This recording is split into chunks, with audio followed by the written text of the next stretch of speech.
It told me she was building a ship. Really? That's a ship. Let's sail it round the lake.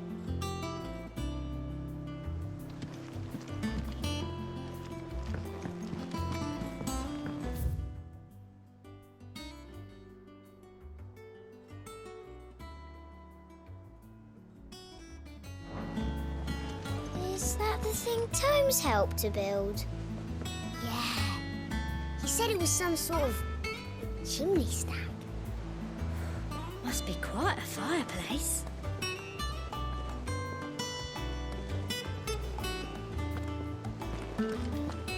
Hugo Kupka's dead, isn't he? We don't have to live in fear of him anymore.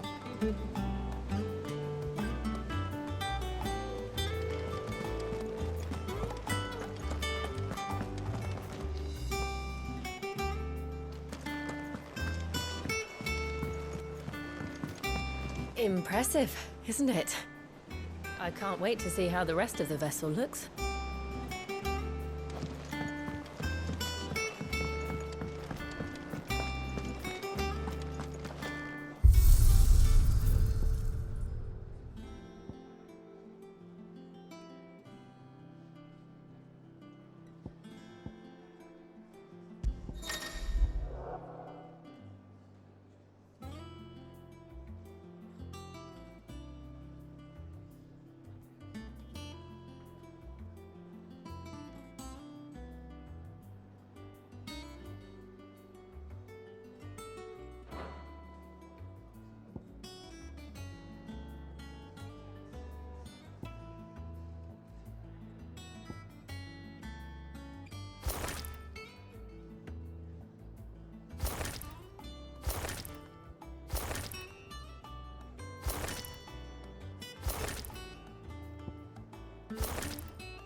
Thank you, Clive.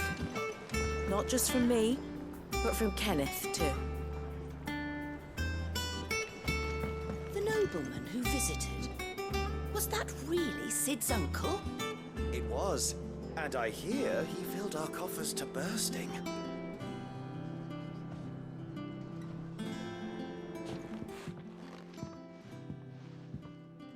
Sid!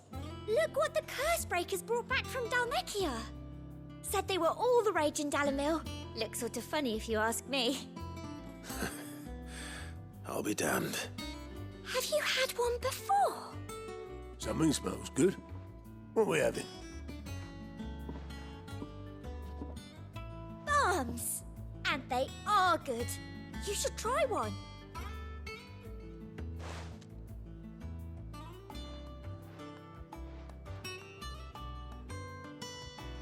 Eh? The bloody great hole in it. Who ate the rest? It's supposed to be hollow, silly. Haven't you ever seen Drake's Fang?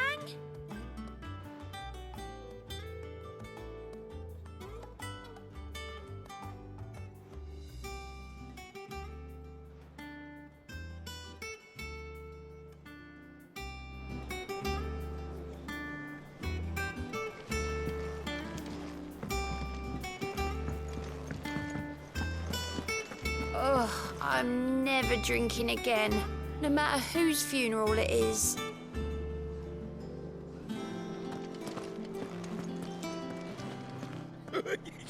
Ivan's newest dish is a masterpiece.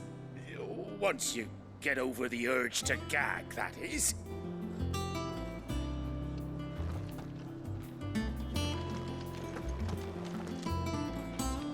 A seed of ingenuity sown in a fertile mind. My long travail of helping hands shall ere fruition find.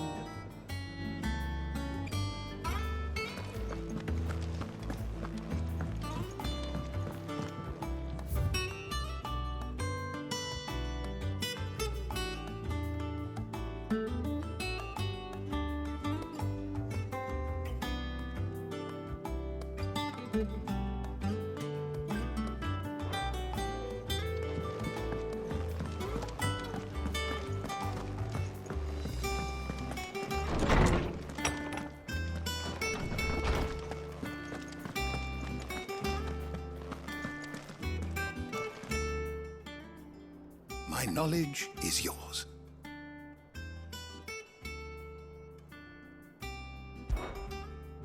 I have a few new notes that might interest you.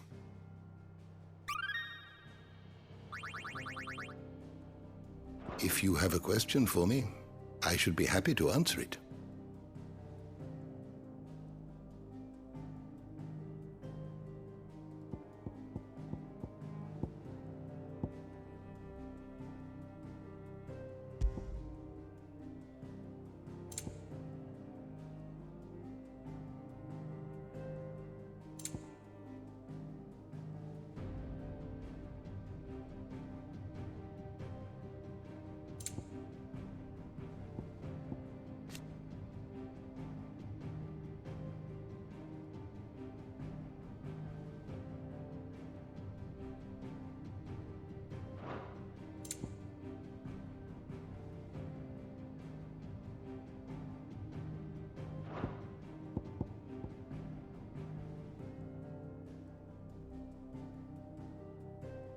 You are always welcome, Clive.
Was that really Sid's Thank you, uncle? Clive.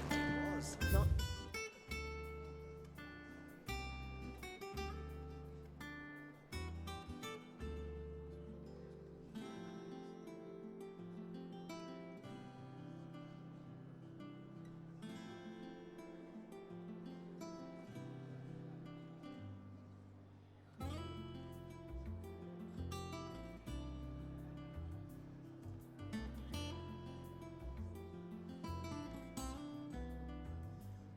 Just from me, but from Kenneth, too.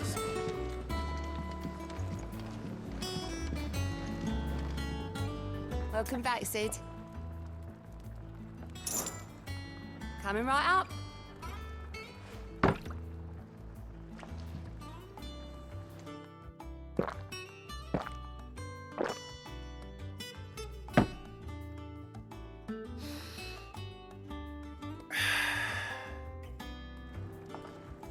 Oh, you're not leaving already, are you?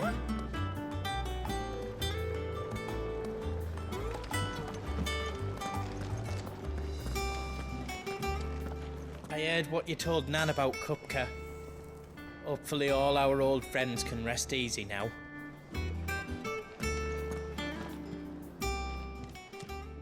Well, don't just stand there gawping. Go on, then.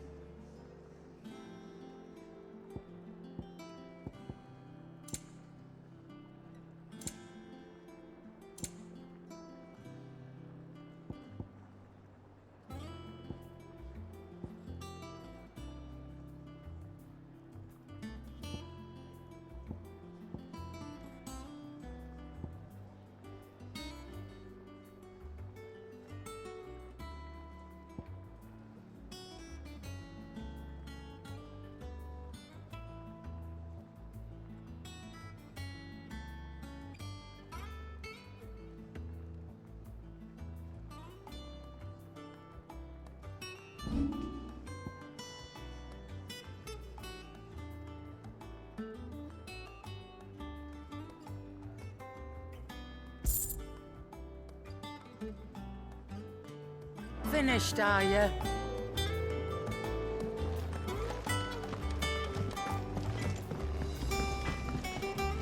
Clive.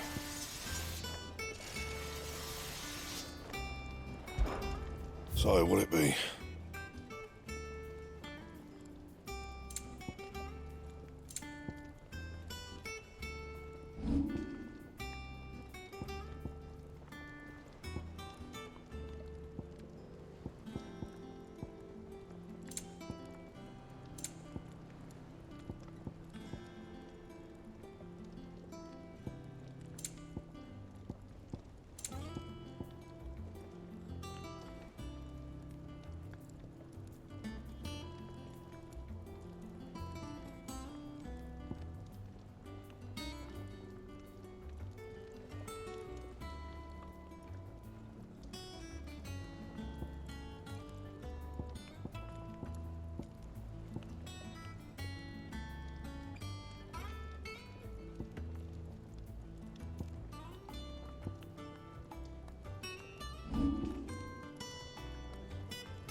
That it? Fine.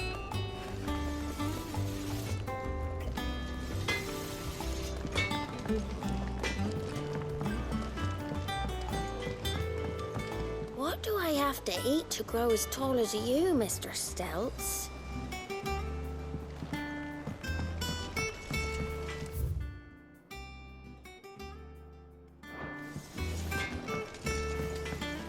He cracked the crystal too? You're joking. It's no joke. Drake's Fang is gone. There's nothing left but a crater.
Trouble with the ledgers. Shouldn't he be asking Otto for help?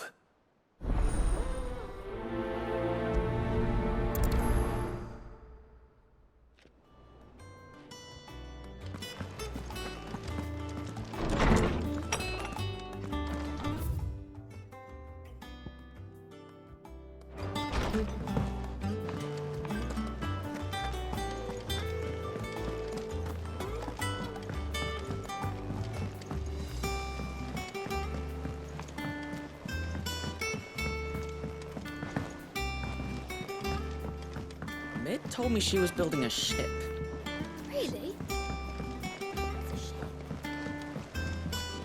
Is that you done then?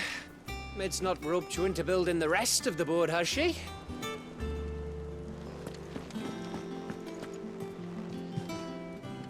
Clive, did you get my letter? That's why I'm here. Shh. Otto might be listening.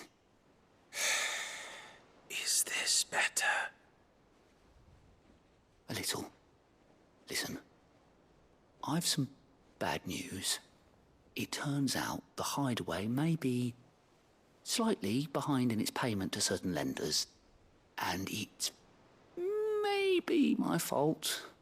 But I swear to the goddess, I thought I had the numbers square.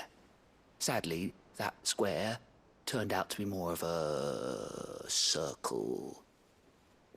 0, you might say. I can straighten it out, I swear, but it's gonna take some time, and I'm gonna need help keeping it from Otto. Bit late for that, I'd say. There you are! What a surprise! So let me get this straight. You forget to pay our lenders what they're due, and instead of coming straight to me, you get Clive to come to you. In the hope he'll dig you out of the hole you've dug for yourself. Clive, the man in charge of the place you've been cheerfully trying to bankrupt. And you thought this was a cunning plan. Why? Well, who needs paying? Oh, just Martha. And the Dame. And, well, Lady Karen. But only 500 talents. We owe 3 of our most trusted friends 5 million gil. Each. 5 million each. They lent us the bulk of the money we used to rebuild the Hideaway, you see, and, well, I must have made some sort of oversight. Those ledgers were my responsibility, and it was my decision to entrust them to you. This is my fault. Do we have that much to hand? I can always ask my uncle. No, we don't. And no, you won't. We've lightened Lord Rossfield's purse enough. After the king's ransom we had off him, he deserves better than to see our begging bowl.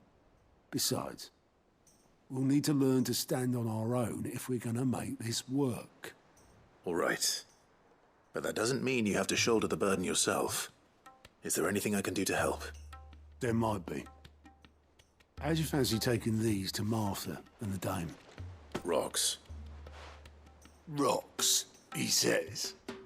Worth 1,000 talents apiece, these are. A little something Sid and I set aside for when times got lean. And I reckon 15 million in overdue debt probably qualifies. I just hope our associates' eyes are a bit more discerning than yours. I'm sure there will be. Should be me making the rounds, really. But you know how it is with this place. Orders to bark, arses to wipe, and all that. I know. Which is why I don't mind going in your place. Go. Do you know why I only gave Master Clive here 2 star rubies? Because you'd rather Lady Karen killed me. Because I'd rather Lady Karen killed you. Yes. Well, I suppose this is goodbye then. Don't worry. I'm sure Karen will understand. Really? Do you think so? No, I don't.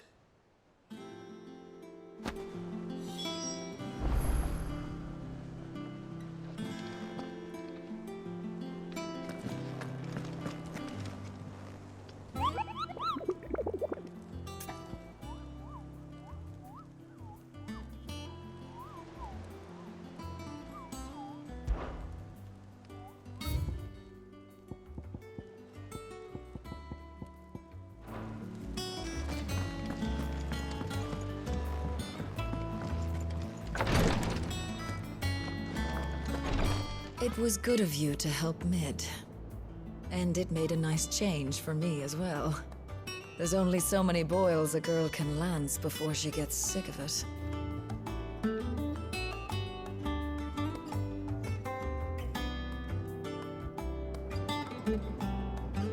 It was good of you to help Mid. And it made a nice change for me as well. There's only so many boils a girl can lance before she gets sick of it.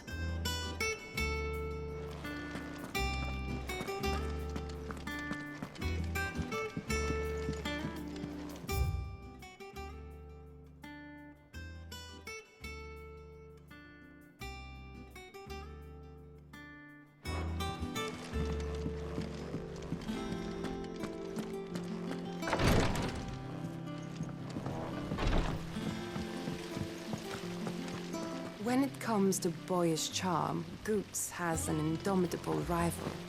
Yeah.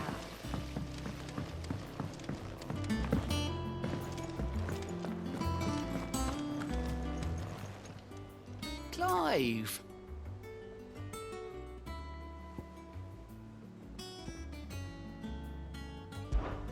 Anything catch your eye? Think you can help? Welcome to the Patron's Whisper. Your benefactors are a generous lot. Come again. I may have more for you.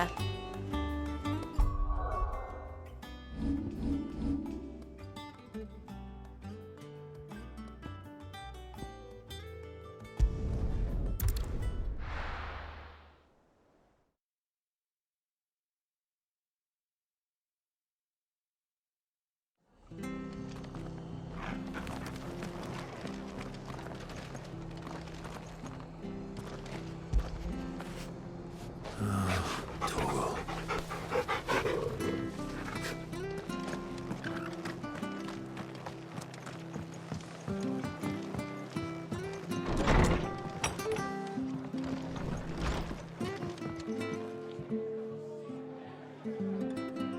Clive, we weren't expecting you.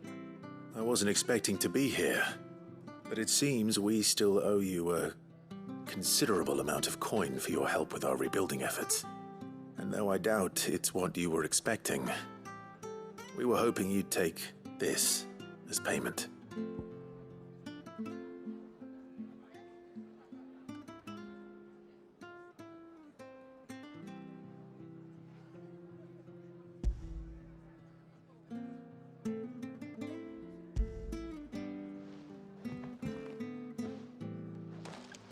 A star ruby? I can't accept this. It's worth at least twice what you owe me. More if you can find yourself the right buyer. Think of the difference as interest. Interest? If word got out I charged that much, no one would ever borrow from me again. Anyway, why are you the one here asking me about this? I'd have expected Otto. Bit much sending the Lord Marquis out to settle your debts, isn't it? The old goat working himself to death again.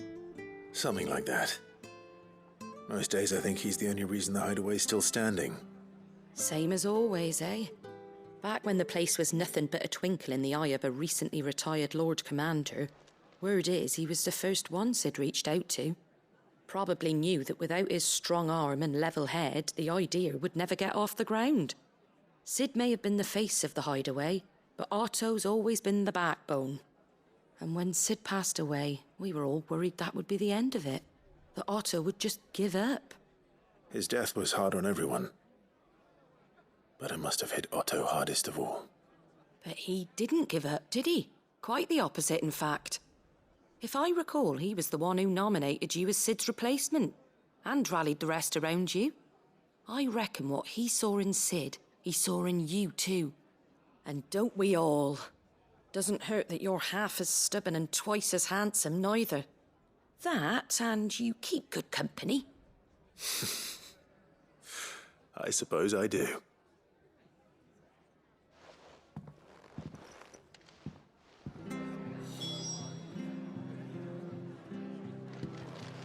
Suppose now I have to find someone who can actually afford a star ruby.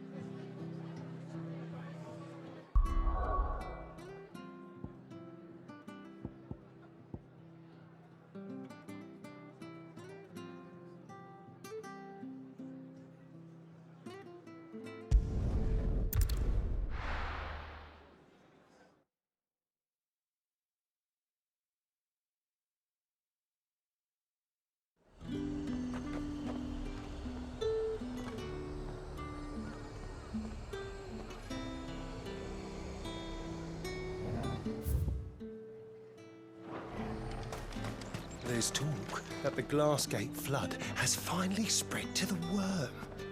But that'd mean half of Oriflang's under Aoife.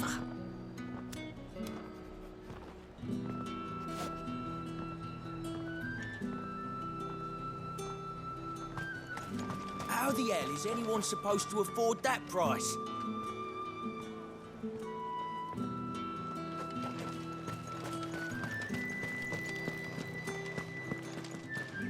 Citizens are free to come and go as they please.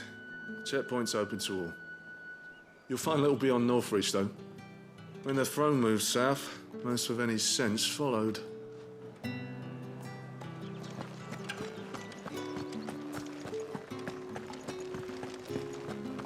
Did you hear? The gates to Heaven Hall in the Eyrie were breached by someone. Or something. The steward was in town earlier looking for men to come and repair it. But no one was keen to help.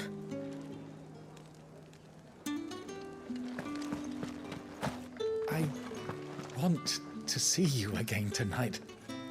But the captain's late with our pay. It's all right. I'll be waiting.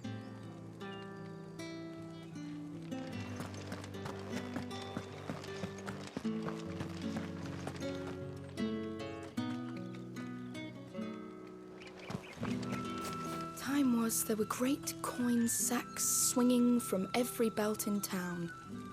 Not anymore. Since the capital moved, they're all shriveled to the size of peas.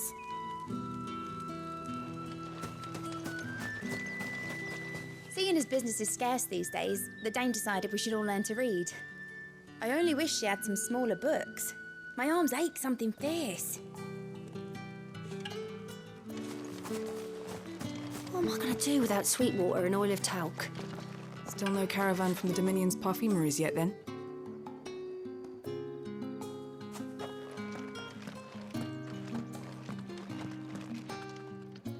Milady, I come bearing gifts. Gifts? Whatever is the occasion.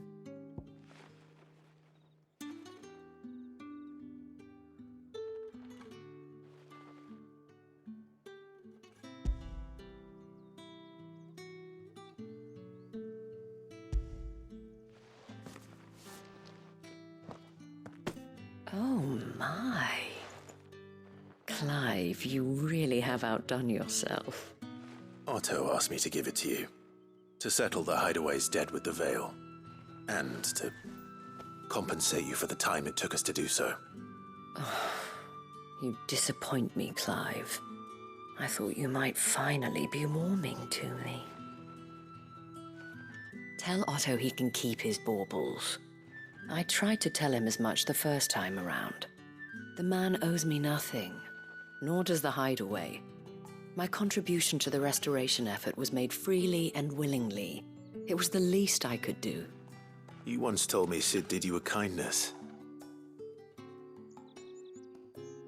I'd like to do the same. Please, accept it. For my sake. And for Otto's. For all of us. For all you've done. It is rather fetching, isn't it? Very well.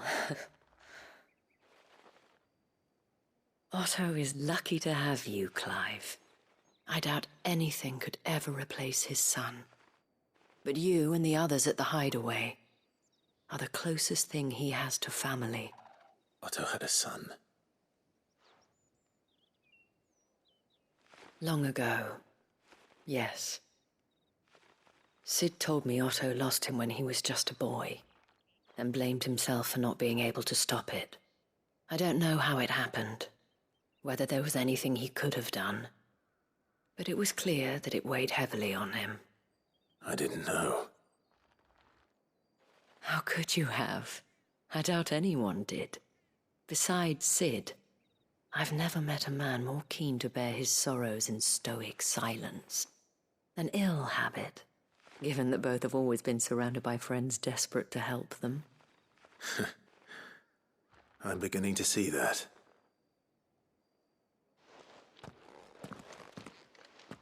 Go will want to know the stones were delivered.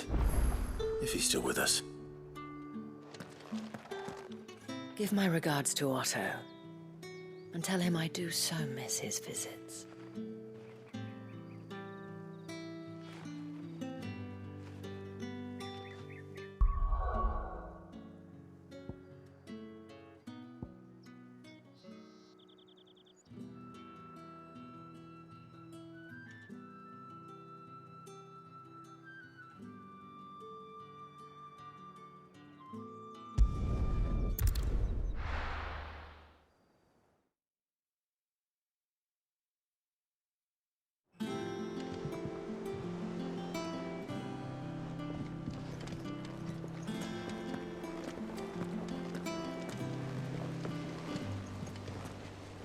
Hugo Kupka's dead, isn't he?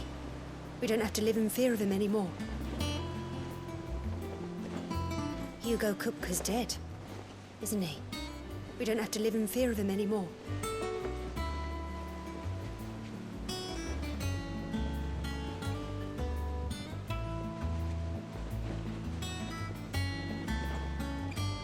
Hugo Kupka's dead, isn't he? We don't have to live in fear of him anymore. Is that the thing Tomes helped to build? Yeah. He said it was some sort of chimney stack. Must be quite a fireplace. The Enterprise will have 4 Mithril engines, each needing its own displacement stack. So just 3 more like this, and we'll be finished. Mid told me she was building a ship.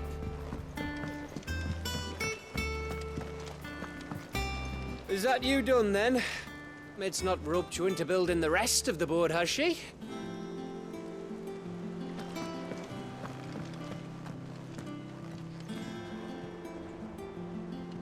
Goat. Still alive, I see. So Lady Karen accepted the ruby. Ah, about that. I tried my best, but she was just too stubborn to take it. She threw it right back in my face, in fact, and told me I could stick my stupid stone where the sun don't shine. Karen refused payment. I hope it wasn't something I said. I'm sure you were as tactful as ever. Let me see what I can do. Oh, wonderful. I hope you have better luck than I did.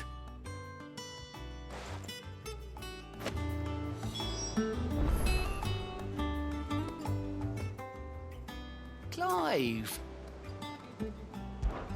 Oh, this time Otto really will have my head. Assuming Lady Karen doesn't get me first. Anything catch your eye? Think you can help?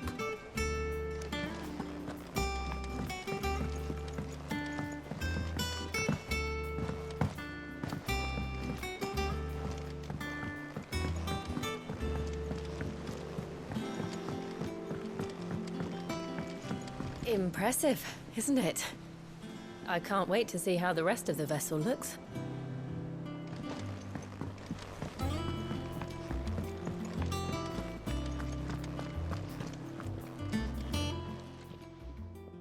Lady Karen, Goad tells me you weren't happy with our offer. Would you prefer the debt was repaid in coin? What debt? I don't recall lending any of you lot me hard-earned gil. I may have tossed a talent or two in the Hideaway's coffers, but those were donations, and you can hardly call it charity if you go asking for it back. Of course not. But one good turn deserves another. And our circumstances have changed. Surely you wouldn't shun the gratitude of a pauper who happened to have become a prince. Oh, so you're a prince now, are you?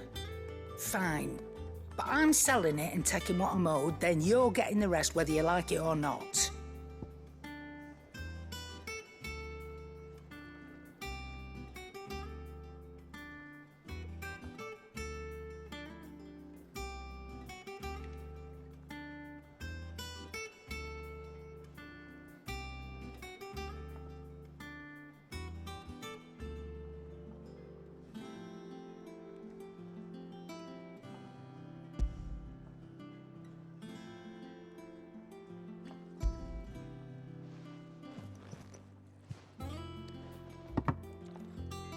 Where'd you even get this?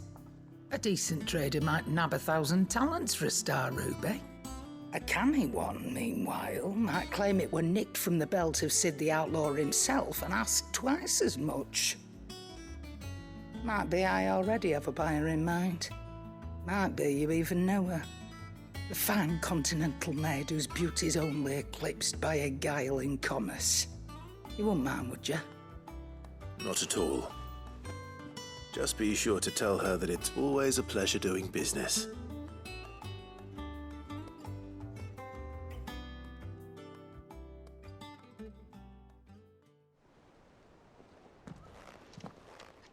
I hear you ended up delivering all 3 stones. Thanks to this lump. I sometimes wonder what I pay you for. Speaking of which,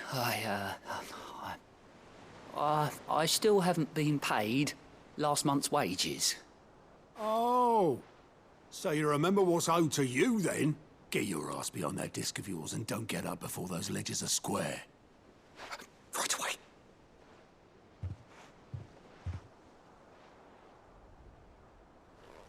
I've seen that before. Yeah. Plenty of times.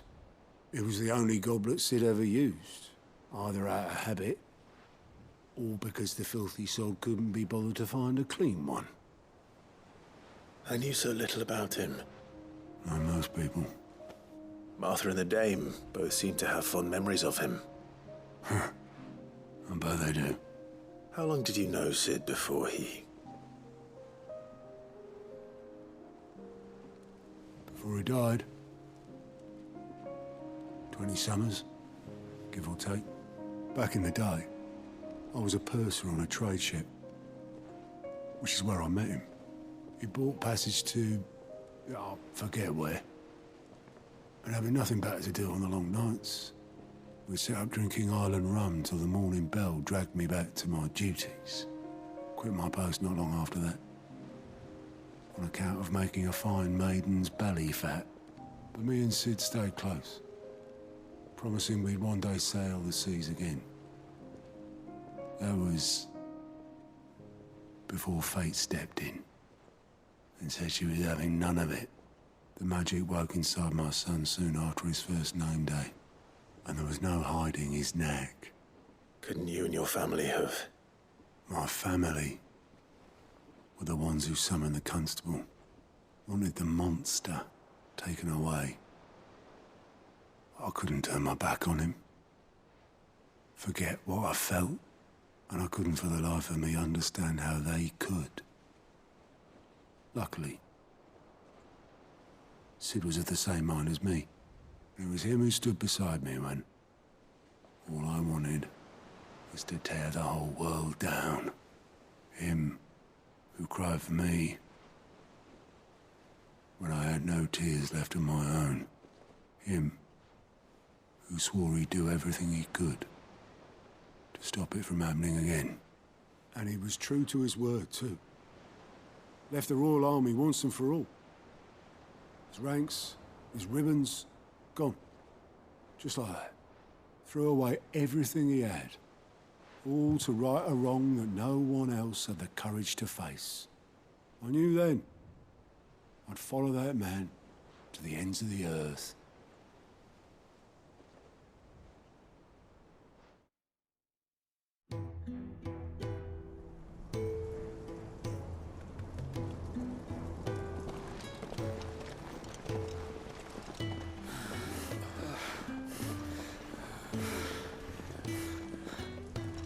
He was always too clever for his own good, was Sid. Saw the world for what it really was, while the rest of us were content to go along with the lie we were shown. And it can't have been easy, bearing that burden alone.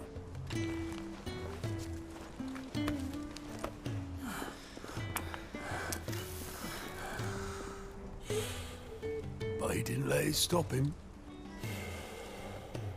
He never lost faith in what he believed was right. And that gave us faith in him. Faith he'd steer us true. So I swore to myself that I'd always be right behind him, ready to catch the stubborn sod if ever he should fall.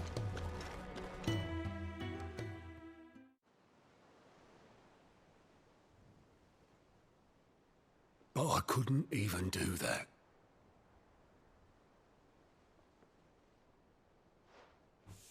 Ignore me. Just the ramblings of a tired old man. Leave that lot. I'll tidy it up in a bit.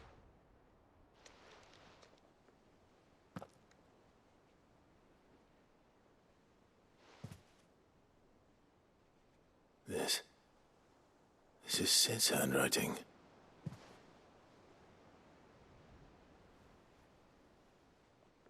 Dear Otto. I may be drunk, but I wanted you to know this place would be fucked without you. Love you, you grumpy old sod.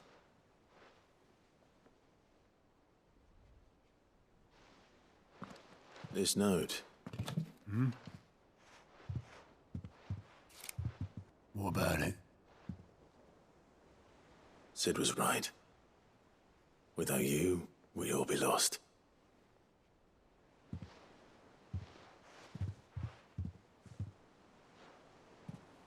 He should have bloody well said so then. Just once. Before he went. But then, why would he? Him, or anyone? I'd only have told him to piss off.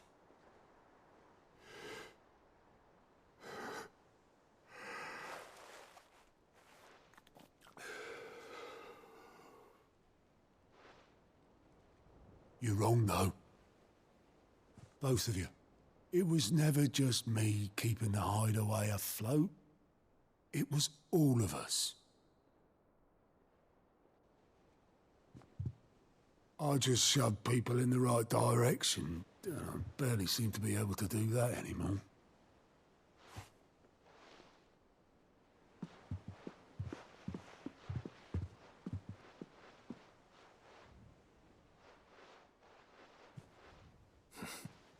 Would you rather go at the helm?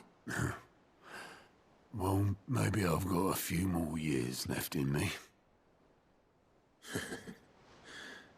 I'm going to hold you to that, Otto. Before you go, Sid would have wanted you to have this. But that's... This'll do me just fine.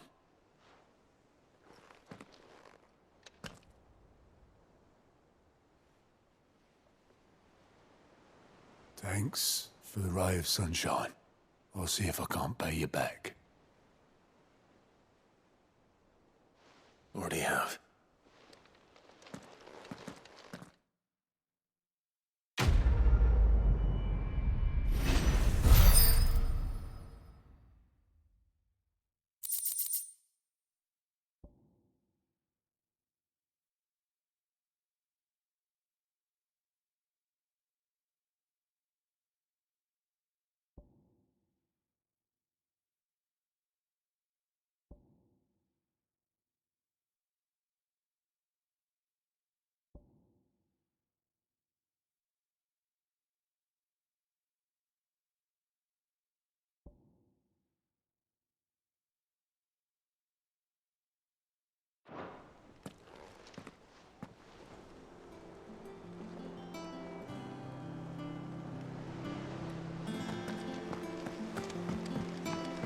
Nick told me she was building a ship.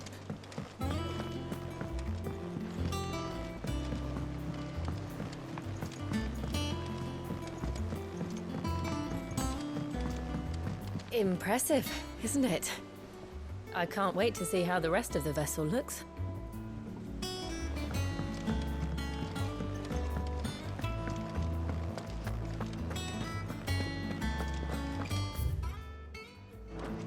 He cracked the crystal too.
wrong with Torgor?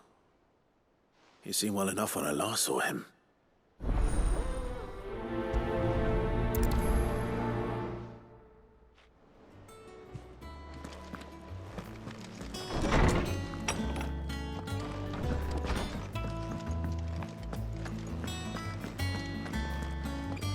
I heard what you told Nan about Kupka. Hopefully all our old friends can rest easy now. I heard what you told Nan about Kupka. Hopefully all our old friends can rest easy now.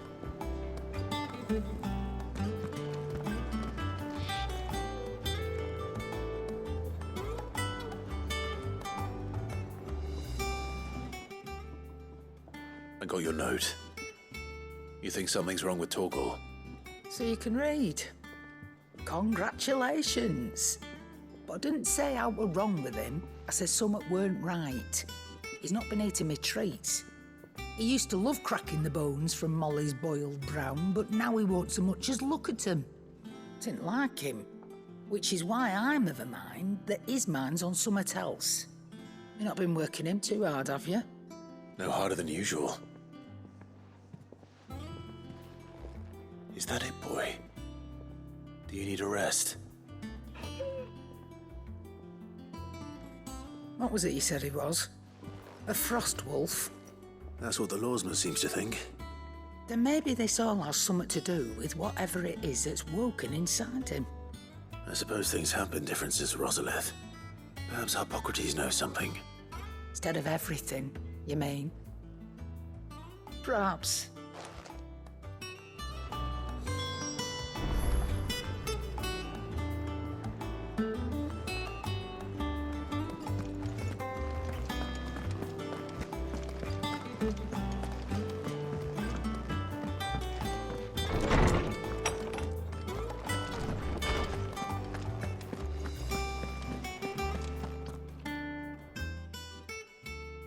Lawsman, I need to ask you about Torgor.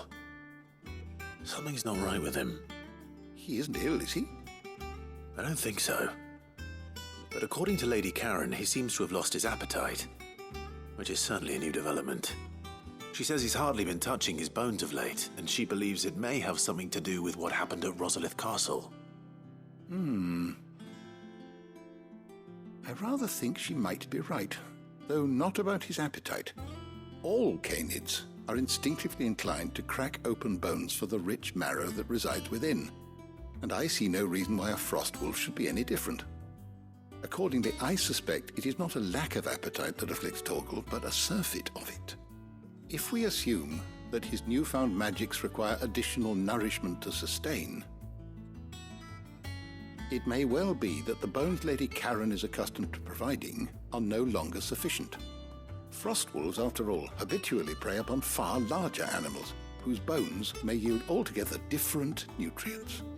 As to where one might find a suitable substitute, some antelopes that graze the meadows of eastern Rosaria have been known to grow to a size more than double that of their lesser cousins. I don't recall ever seeing any that large. And little wonder. The oldest and largest such creatures rarely leave the safety of the highlands for fear of predators. The last elder antelope sighting I recall hearing about took place near Cressida, and that was long before the village was abandoned. Even so, it seems like a good place to start. Good hunting, Clive.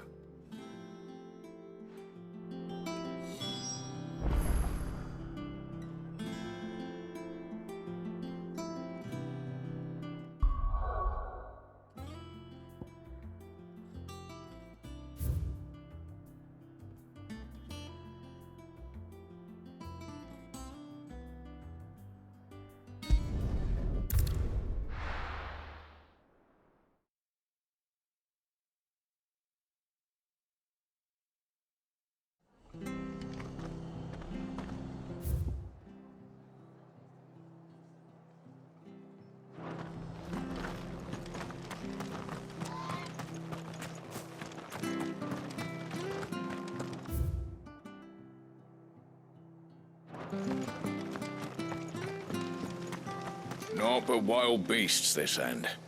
All their twisted talons and gruesome maws used to turn my stomach. But that was before I heard about the Black Shields. Fetch!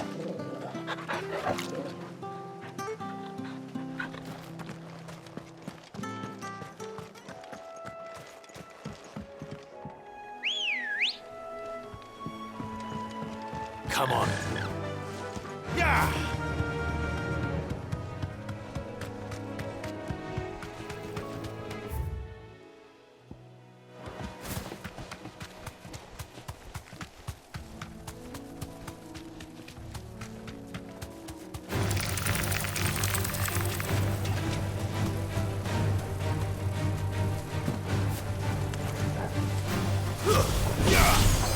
It's over.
Good girl.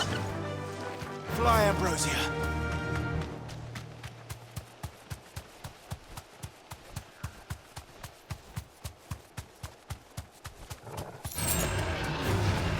No holding back. Well, it's certainly quiet. If I were a giant antelope, it would seem like just the place.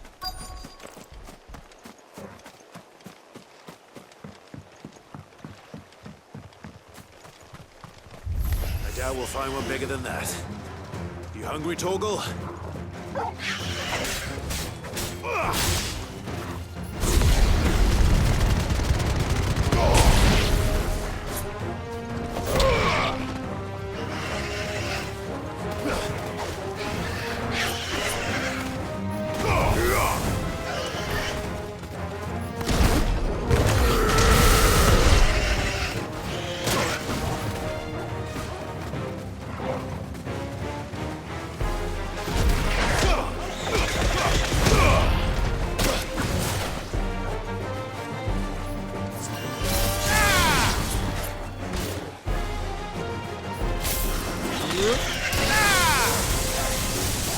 Farewell.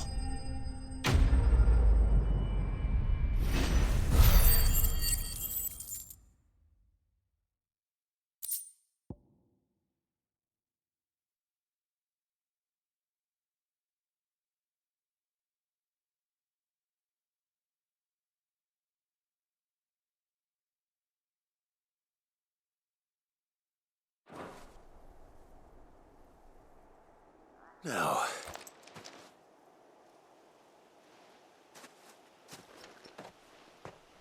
will it be enough, I wonder?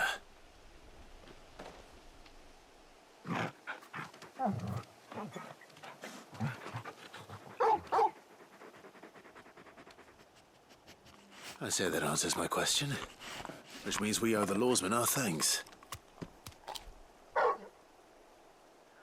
You're just a big puppy, aren't you? A very big puppy.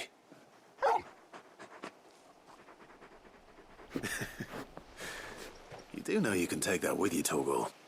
Lady Karen will be relieved to hear you've got your appetite back. Come on, boy.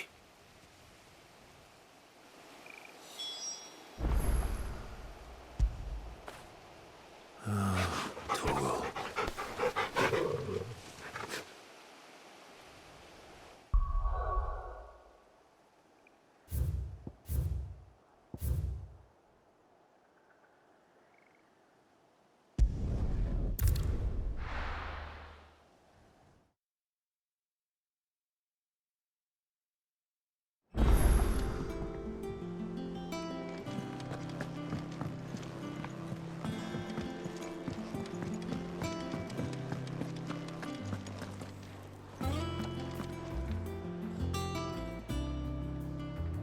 I noticed you and Torgal had gone off somewhere.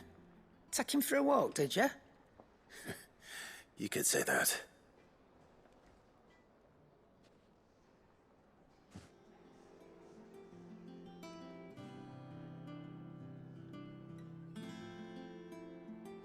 So, Molly's leftovers weren't good enough, eh? That'll teach me for treating you like you're still a pup. All right, no need to shout. Now we know what you're after, I can see about getting some in. Speaking of which, I brought one for later. Can I leave it with you?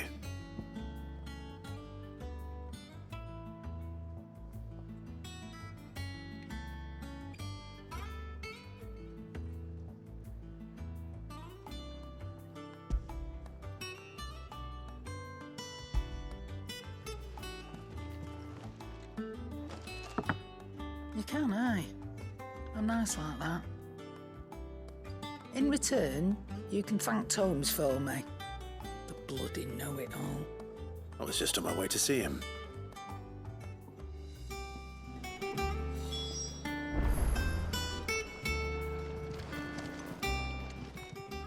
And what can I do for you?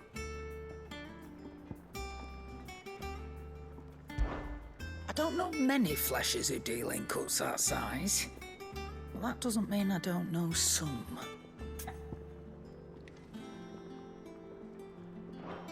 Watch yourself out there.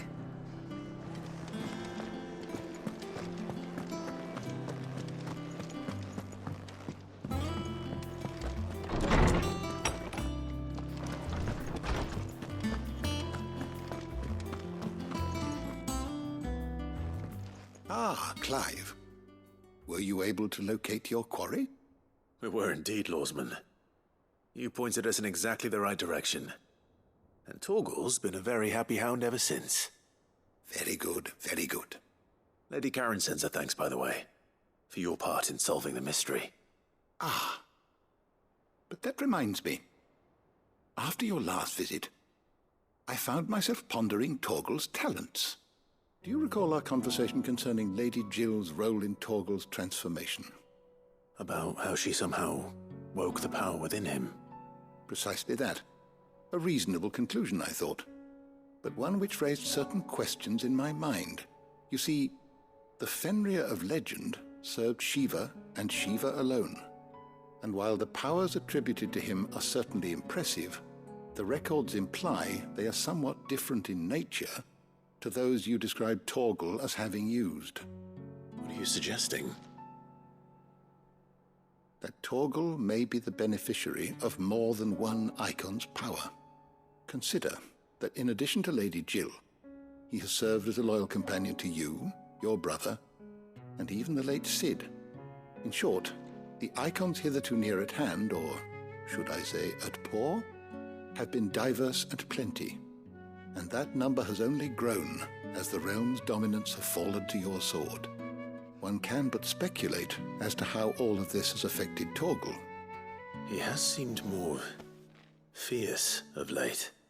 And if I am not mistaken, he will grow fiercer still. We are fortunate indeed to be able to count him amongst our allies and not our adversaries.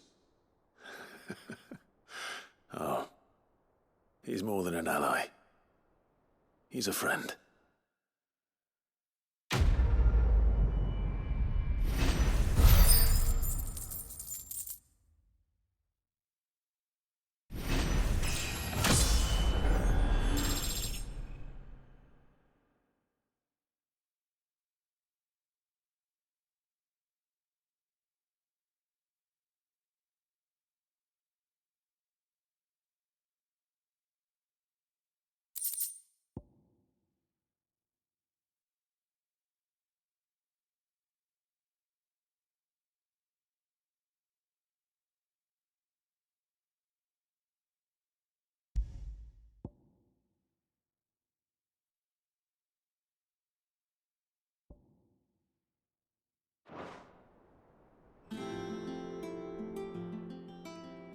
How good it is to see you, Clive. I don't believe you've read this particular chapter before. If you have a question for me, I should be happy to answer it.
You are always welcome, Clive.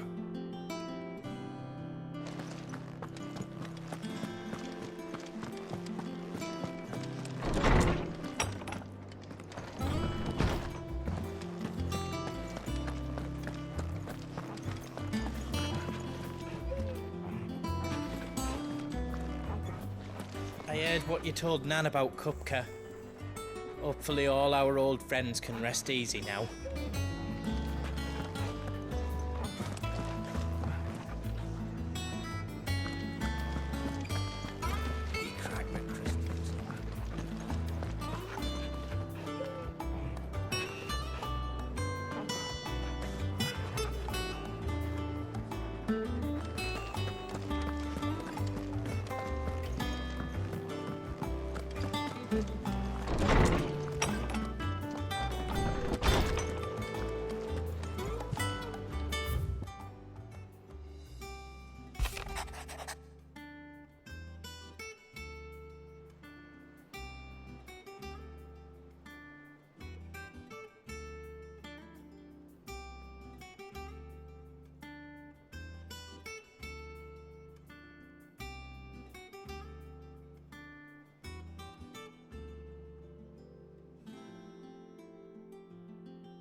Hopefully it's nothing. But I should speak to Blackthorn just in case.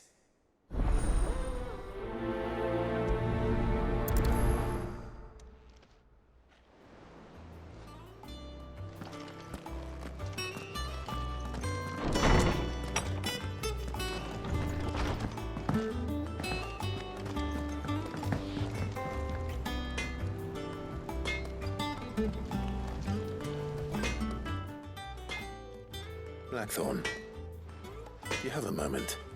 Not really, no. This won't take long. I just wanted to ask how you're getting on. August was worried about you, that you might still be doubting your craft, even after learning the trick of that cuirass. Is there something else weighing on your mind? Perhaps sharing your thoughts might help. That bastard's like a dog with a bone. Still, you've got a keen eye, I'll give him that. He's just, well, Karen showed me something. Something I've never seen before. And that was? A sword. An odd-looking thing with a single-edged blade. The metal itself wasn't anything to write home about, but fuck me, the edge on it. You could slice a man clean in two with a weapon like that, and he'd be halfway home before he even realised he'd been cut. So that's what's troubling you? No. Not troubling me exactly. More distracting. Can't stop thinking, how do you get an edge that sharp? It's driving me mad. And if you knew how to do it, we could arm the curse breakers with even better blades. That's about the size of it, yeah. I'll see what I can find out. Sharper swords are always welcome. And we can't have our master blacksmith being distracted. You're a soft touch, you know that. But I can't say I'm not grateful for it. Good luck, eh? Thank you. Let's see what Karen knows about this sword.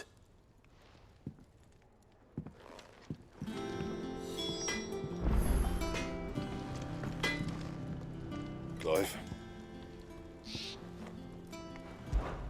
You ever wonder where the hell Karen finds all these treasures of hers? That blade. I've never seen anything like it in all my years as a blacksmith. The edge on that thing. Fuck me.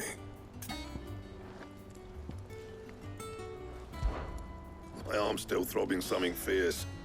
When will I learn to say no to that girl?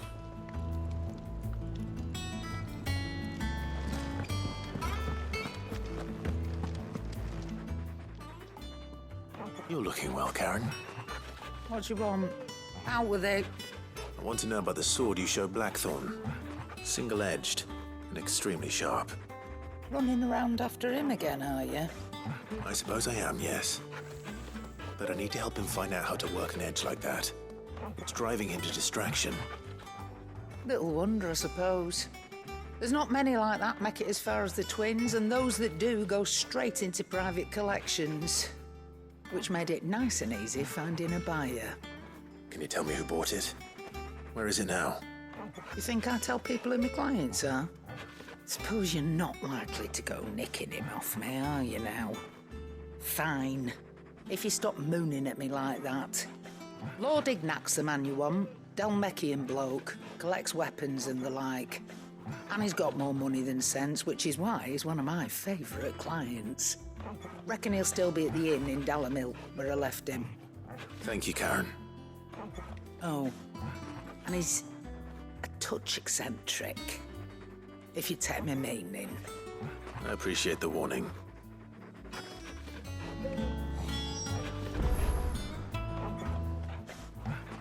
Well, don't just stand there gawping.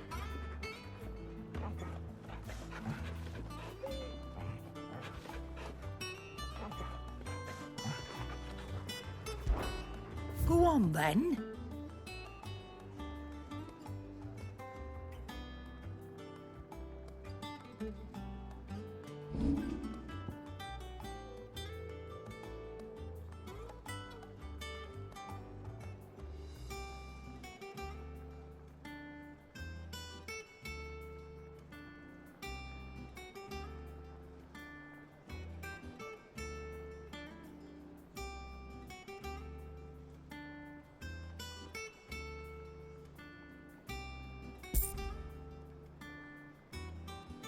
at all.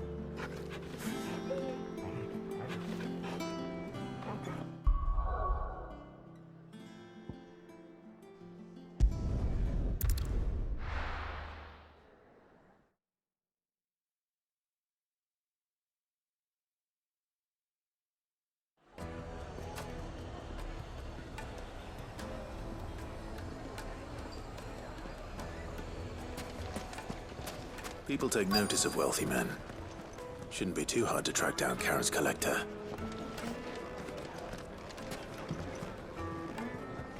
They're saying Drake's Fang is gone. The whole Mother Crystal gone. What are we gonna do? Calm yourself. We don't know for sure. It could have just been a tremor. Back again, are you? Any more trouble and you'll be barred for life, however deep your friends' pockets might be.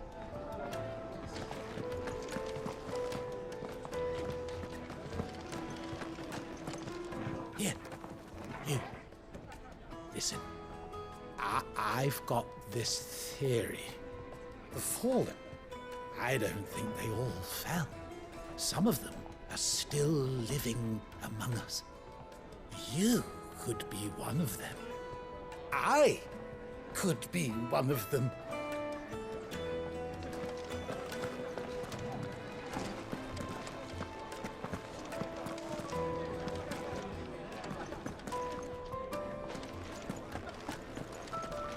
Welcome.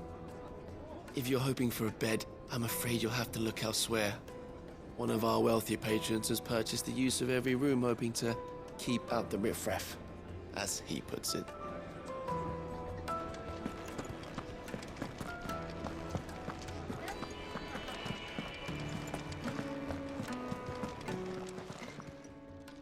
My reputation will be ruined!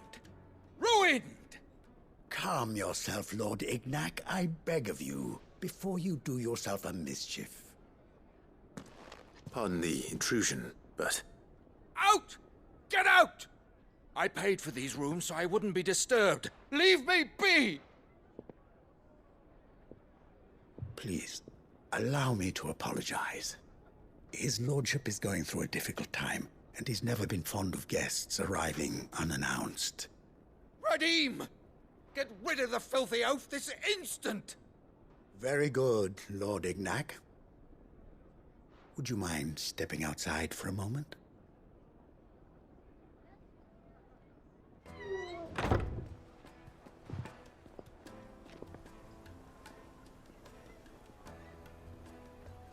I'm sorry if I've caused you any trouble. That? Oh, no. That's just how his lordship is. Though the morning's events have left him somewhat fractious. He has been dispossessed of his luggage, you see. The thieves also made away with a considerable amount of coin.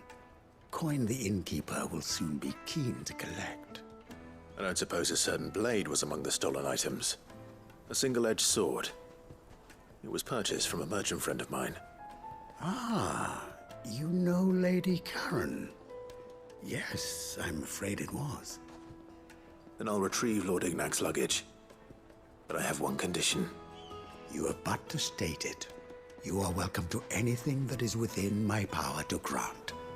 I want an audience with Lord Ignac. A few minutes should be enough. Then I'll be on my way. A condition I would be a fool to refuse.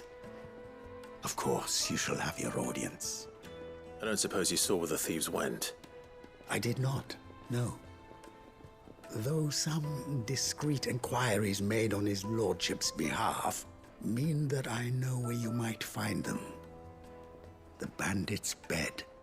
Every ill-gotten coin in Dalimil is said to pass through that disreputable corner of the Valcroy. And that's where I'm heading. I shall speak to Lord Ignac in your absence, and arrange for an audience upon your triumphant return. That will be very kind of you. Farewell, and best of luck.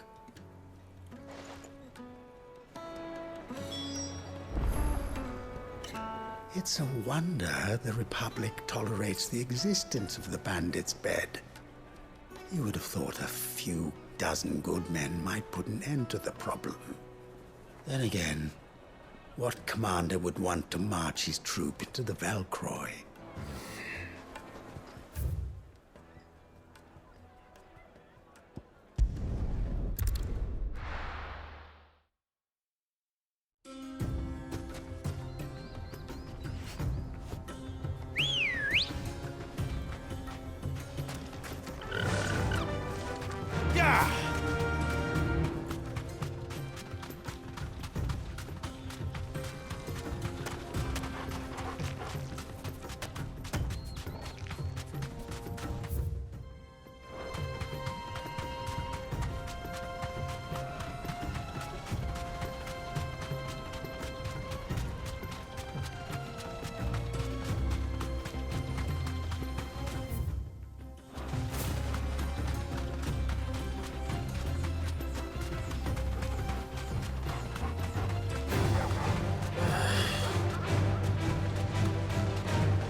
We've got company!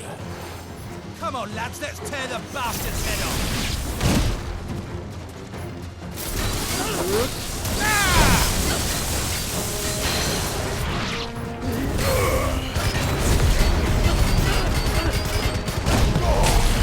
Thanks, boy.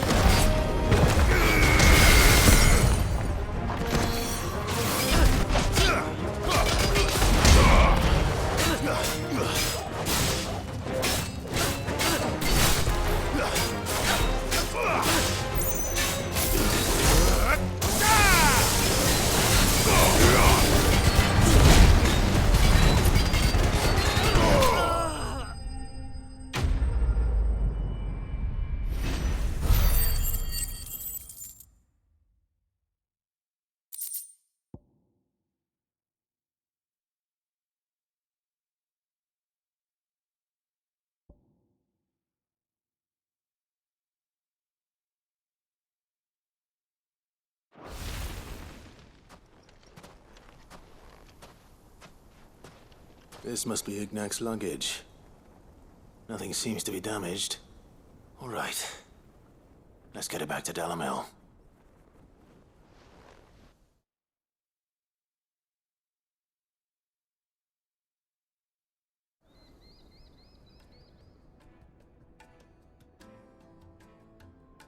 I hear I have you to thank for the return of my effects. What shall I call you, my good man? Wyvern. Glad to make your acquaintance. A formidable name indeed.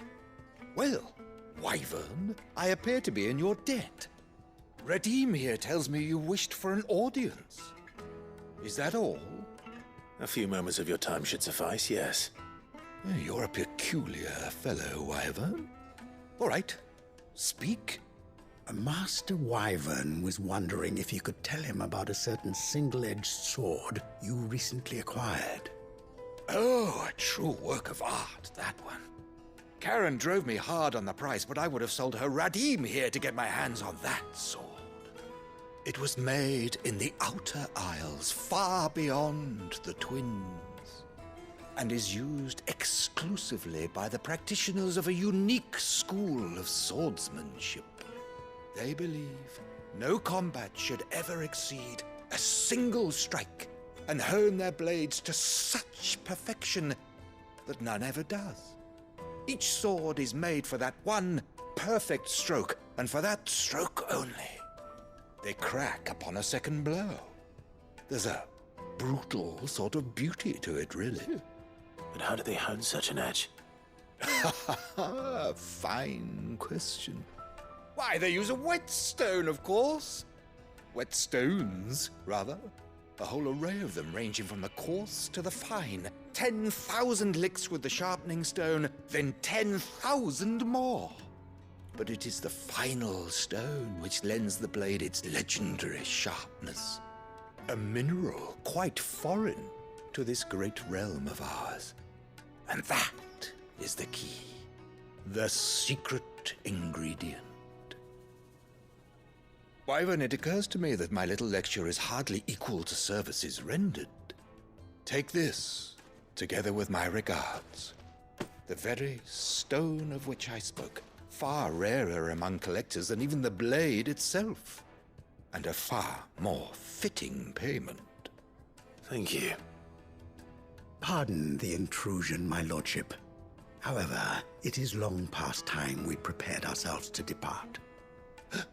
So it is. I am locked in bitter competition with a rival collector of curiosities. I am one step ahead of the unscrupulous scoundrel, but he is hard at my heels. And there are many other collectors out there. Too many to count, but only one do I consider my nemesis. Lord Byron Rosfield. And is a perennial thorn in my side. I can imagine. Farewell, Wyvern. May our paths cross again. Radim, we mustn't dawdle.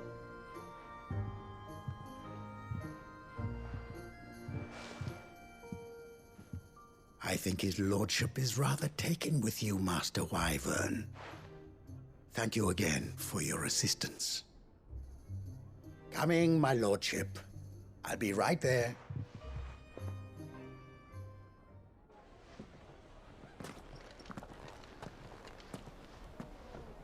Trust Uncle Byron to find such an interesting rival. Now, let's see what Blackthorn makes of this whetstone, shall we?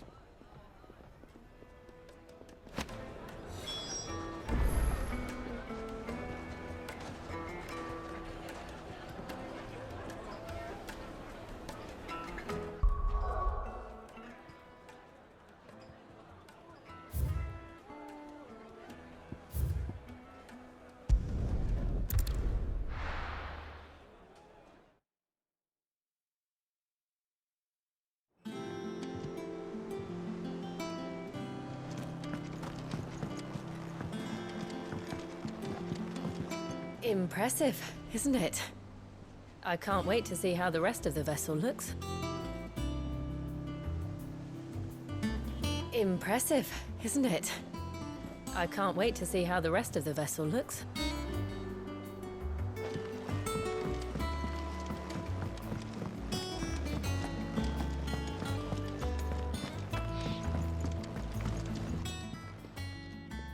Sorry for the wait. But hopefully you'll agree it was worth it. You learned something about that sword, then? I did better than that.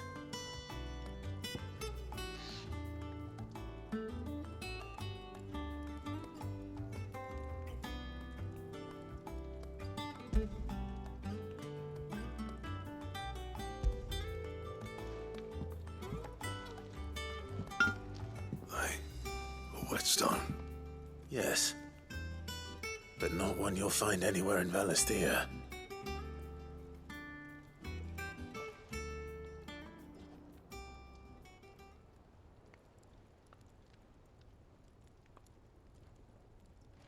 No wonder I couldn't get the same finish on the grinding wheel. One hit and all done, eh? Might not be so bad if all you ever fought were duels. Good luck on the battlefield. Your second opponent would be your last, no matter how good you were. Even so, is there some way it could be used to give the Cursebreakers an edge? I think so, yeah. With this whetstone and the right kind of steel, I could probably even make a twin of the blade that rattled me. But there'd be no replacing this little rock once I worn it down to a sliver. I reckon we get a dozen swords from it, if that. Swords that the Cursebreakers wouldn't know how to wield properly, and that would see them through a single fire piece. Nah. No point trying to copy that thing. Be about as much use as a wax anvil. But finishing our blades with a whetstone this fine, now that's something to consider. And what's finer than fallen masonry, eh? Or more hard-wearing, for that matter. Just imagine it. Good Valisthian steel with an edge as sharp as any found in the Outer Isles. I won't make a copy now. I'll make something much better. I'm sure the Cursebreakers will be delighted. Just don't push yourself too hard. Don't you worry about me, Sunshine. I've been working day and night since I was half your age, and I'll still be here when you're long gone. Hey, thanks, Clive. I mean it. I owe you one, August too. It's good to know someone's looking out for me. He'll be happy to hear you said that. And I'll see that my debt to you's paid. First new blade I make's got your name on it. You come and find me when you've got the materials. All right. I will.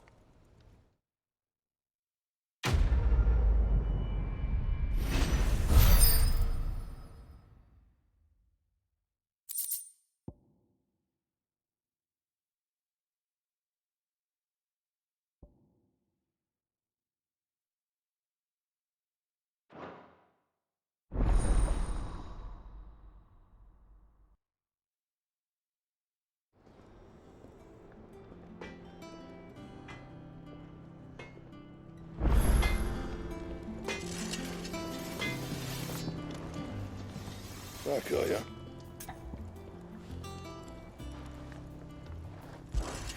What do you want?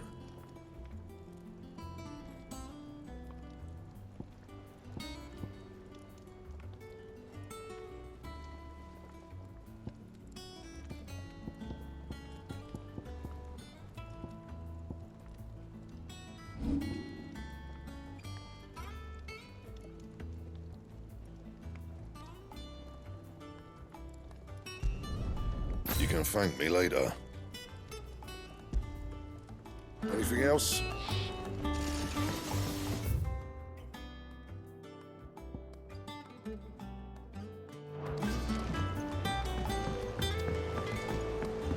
What do I have to eat to grow as tall as you, Mr. Stelts?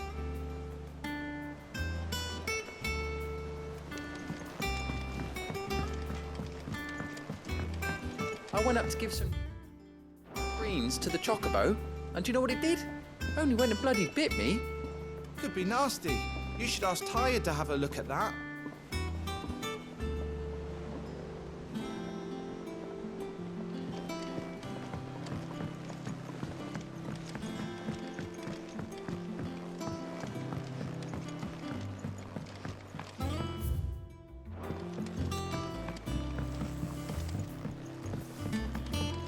Wish I could take one of our birds for a ride. You will, one day, when we don't have to hide no more.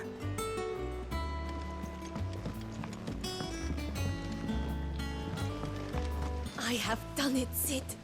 I have learned all the letters, every one.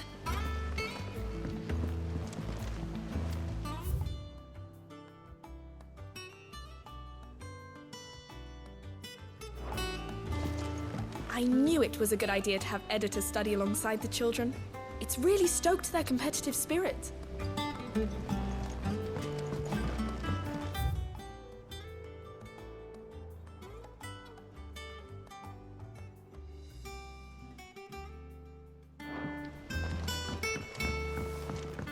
think Mid might need some help.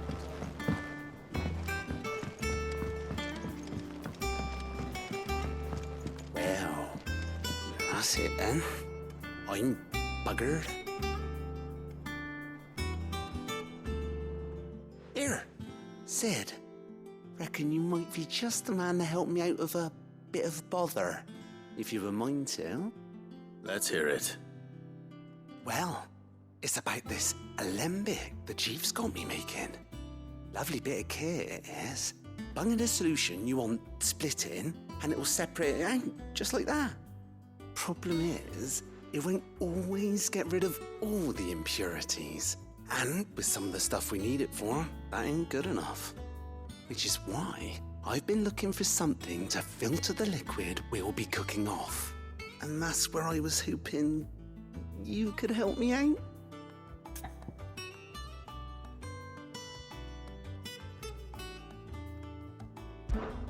I imagine Ty could get some use out of this alembic too. distilling medicines and the like. All right. Why not? Proper job! So what exactly do you need for this filter?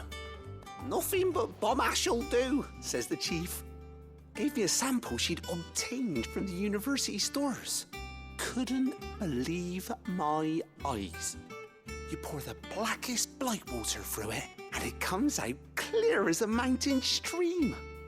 So, I did a bit of reading about where I might be able to get hold of some. And do you know what I found out?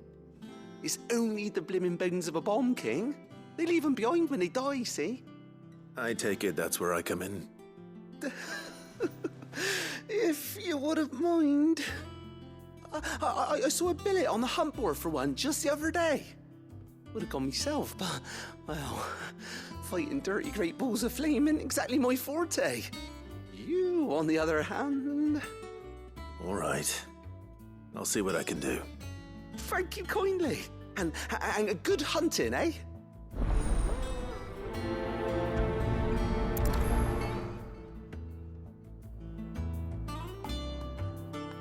I've tried to find a supplier for this stuff, but it's rare as Chocobo's teeth. Either someone brings down a Bomb King and picks up the ash, or... I don't know. You wait for one to snuff it of old age.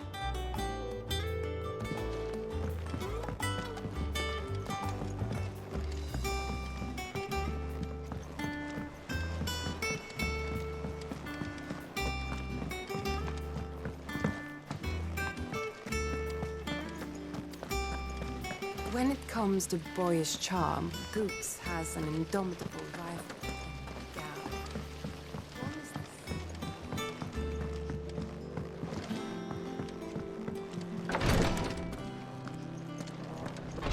It was good of you to help Mid. And it made a nice change for me as well. There's only so many boils a girl can lance before she gets sick of it. It was good of you to help Mid.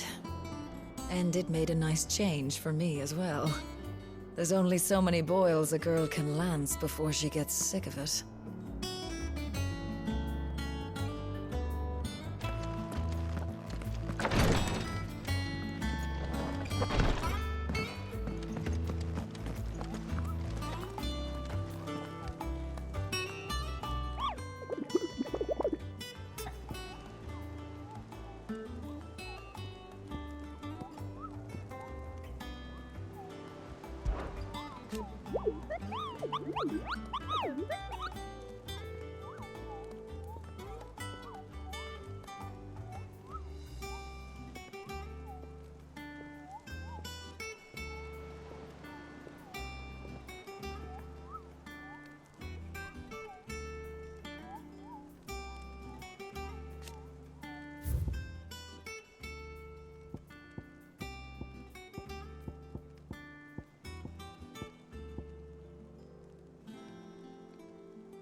Fetch!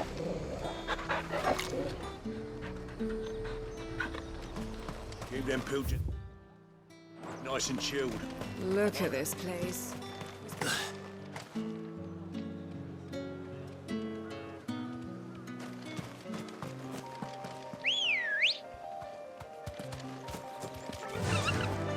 Fly, Ambrosia!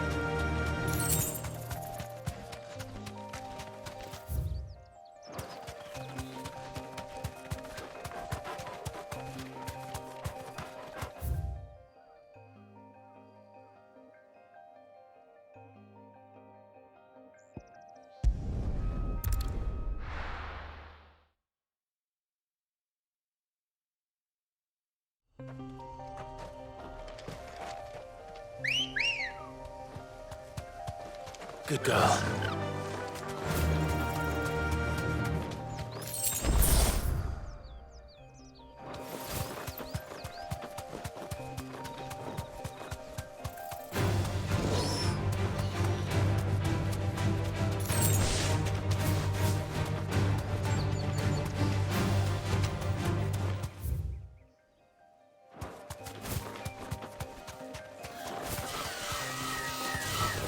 All right.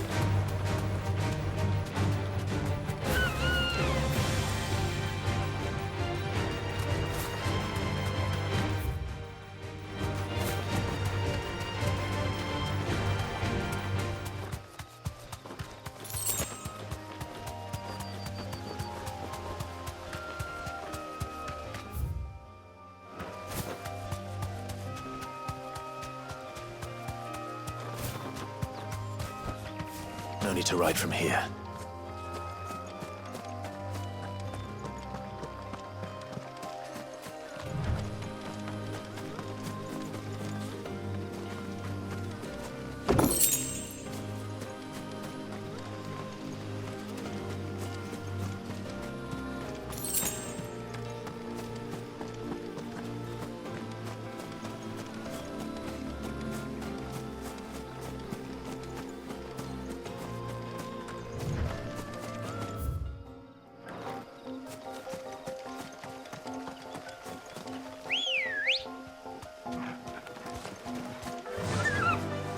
Faster!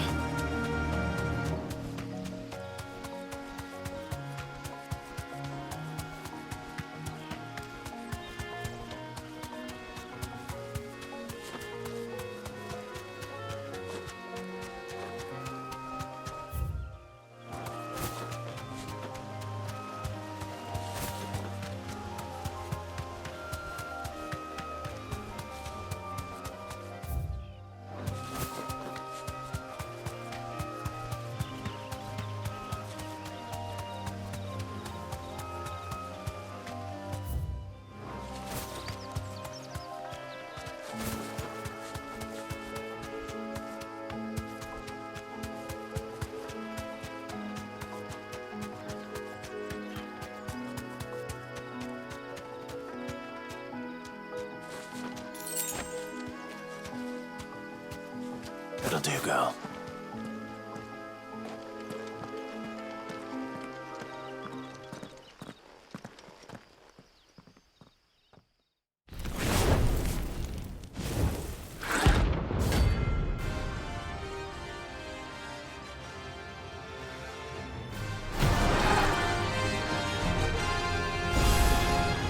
Look what we have here. Greetings, Your Majesty.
Your reign is over. Now to collect the ash. I should probably have brought a bucket.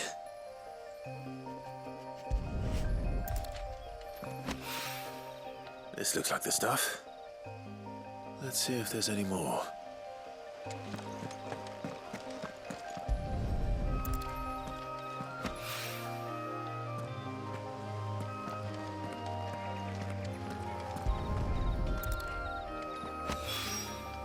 That should do it. If Owain needs more than this, he can fetch it himself.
Impressive, isn't it?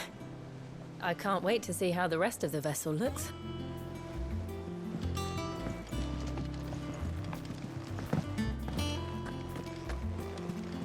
Hugo Kupka's dead, isn't he? We don't have to live in fear of him anymore. Is that the thing Tomes helped with? Mid told me she was building a ship. Is that you done then? Mid's not roped you into building the rest of the boat, has she?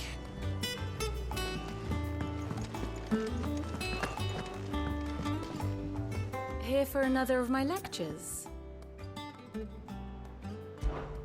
Allow me to educate you.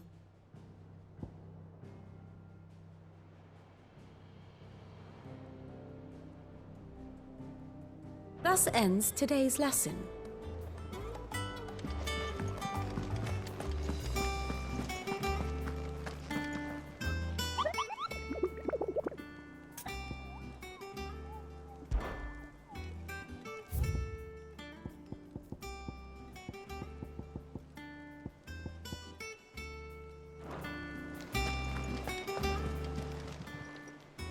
Fancy a look at the list, do you? Anything catch your eye?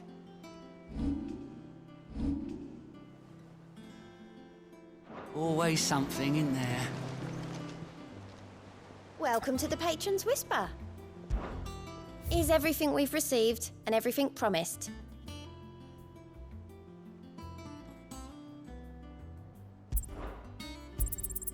All yours.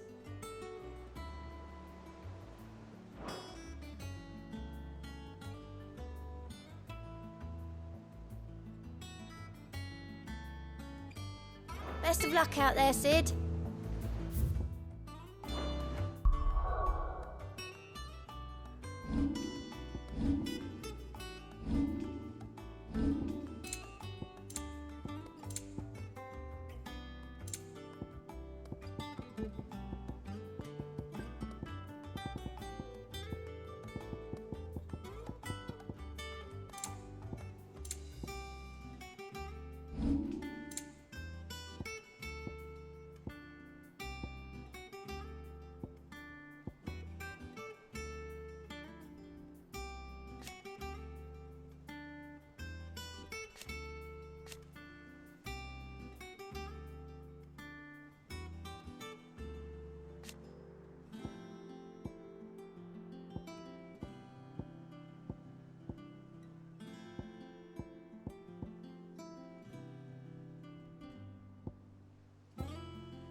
It was good of you to help Mid.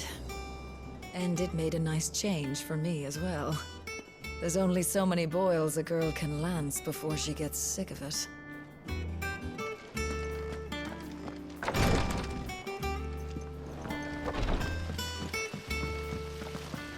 When it comes to boyish charm, Goops has an indomitable...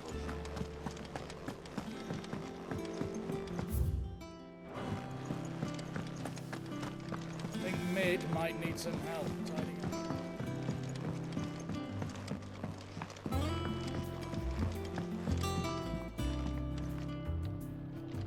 All right there, Sid? How's that hunt for the bomb ash going? I have it here.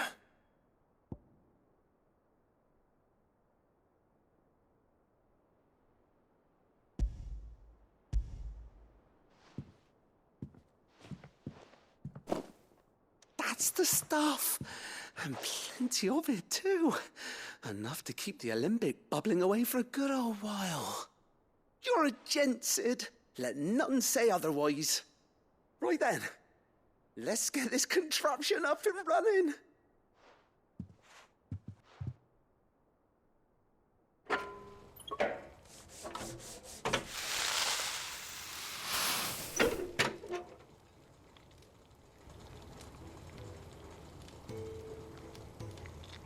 There we have it.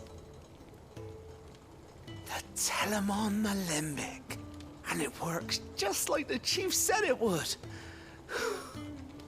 Very impressive. Says the man who cut down a burning boulder.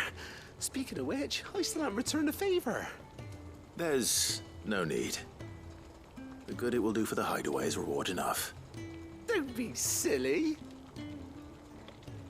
Why don't you let me take a look at that bag of yours? The one you keep your potions in. Reckon I could work some magic on that. What kind of magic? Well, we happen to have isolated a substance in our test run of the Alembic that I reckon will make even the toughest leather supple as anything. Thought we might use it to breathe new life into old boots and the like. Save the hideaway a few gil. Ah, I reckon if we slap a bit on your bag, it'll loosen it up enough for you to squeeze in a bottle or two more. Well, it can't hurt to try, I suppose. That's the spirit. Leave it with me. I'll only be a mo.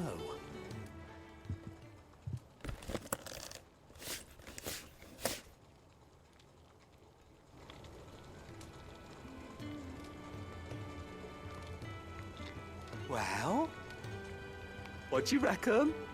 It certainly feels more flexible. Right? Told you. Thank you. I think. No. Thank you for supporting Mid and the rest of us in our endeavors. Without you, we'd never have been able to discover wonders like that stuff I rubbed on your bag. And I'm telling you, there's plenty more where that came from.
That leather loosener was only the first of the discoveries the Alembic's gonna help us make.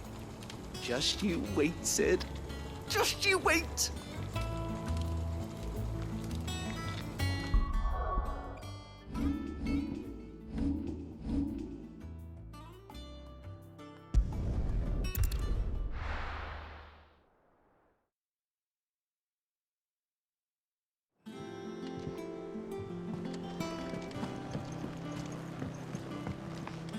Impressive, isn't it? I can't wait to see how the rest of the vessel looks.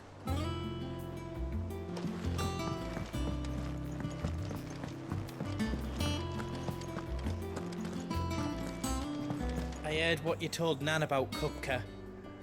Hopefully all our old friends can rest easy now.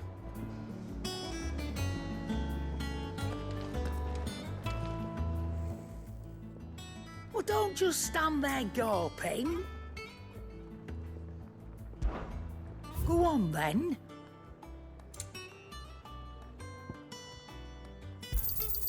You'll not find a better price than that.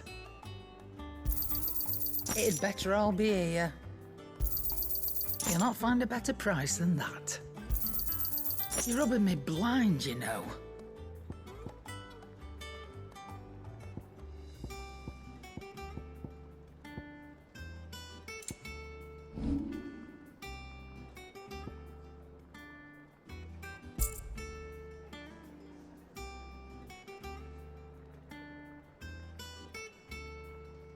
Finished, are you?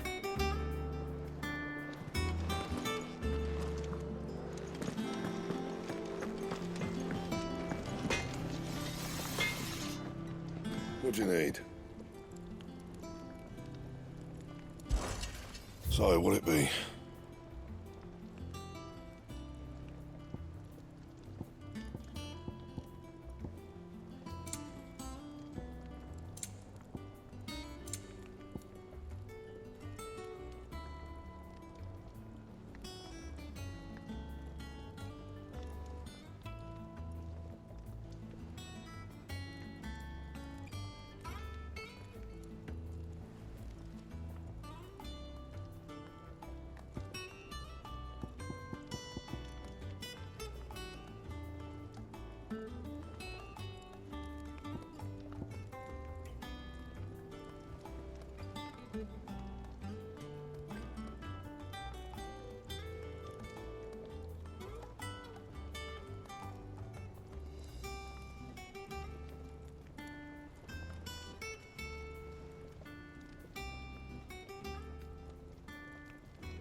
Not bad, if I do say so myself.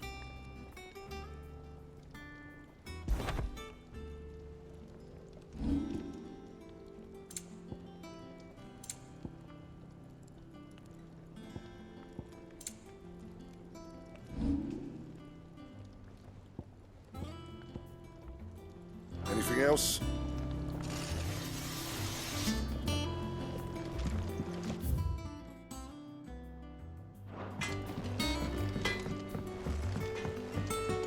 What do I have to eat to grow as tall as you, Mr. Stelz?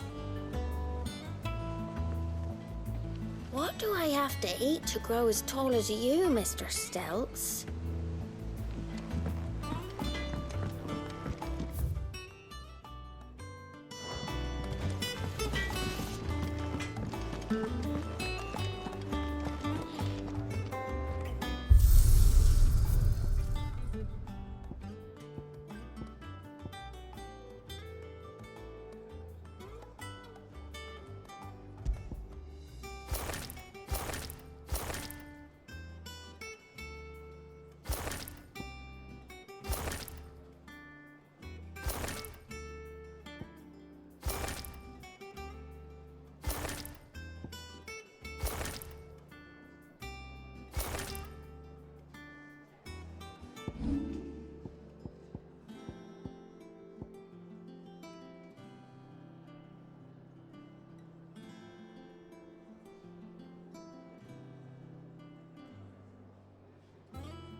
A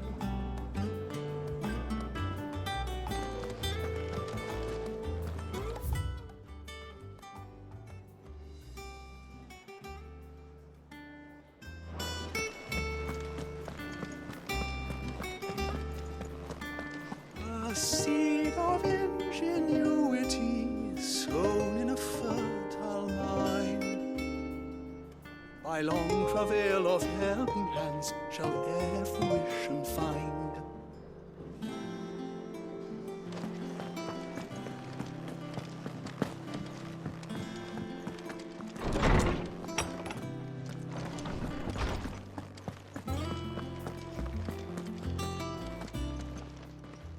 How good it is to see you, Clive. What subject shall we consider today? Did you learn everything you needed?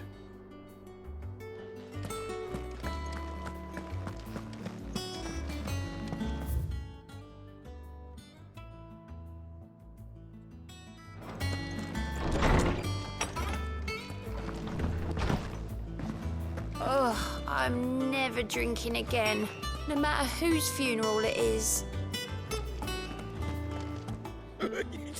Ivan's newest dish is a masterpiece. Once you get over the urge to gag, that is.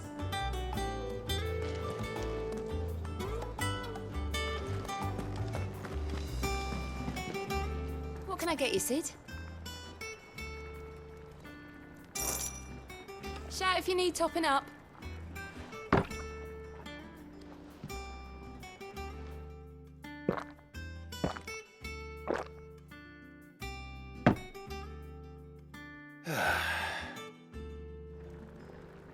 Oh, keep your mug handy.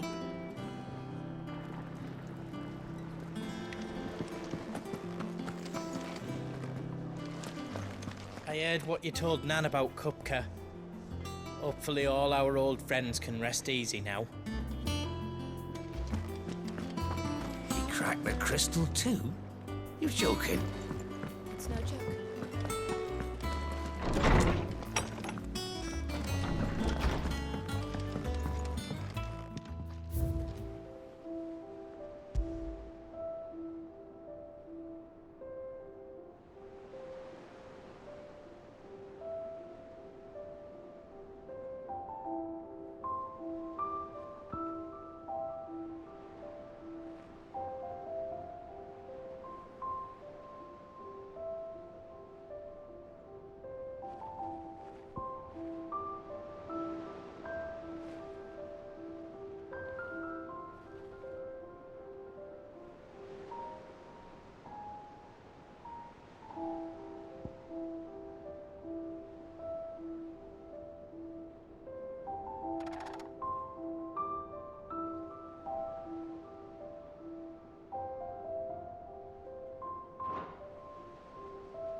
The Enterprise will have 4 Mithril engines, each needing its own displacement stack.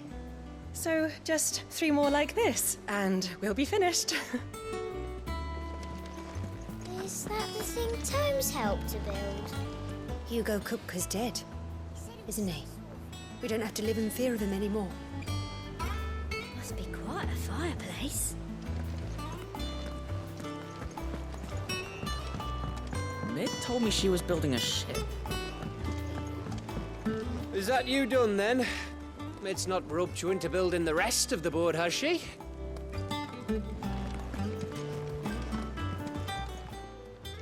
How are you doing? Here you go. Seen enough? How may I help you today, Clive? Your benefactors are a generous lot.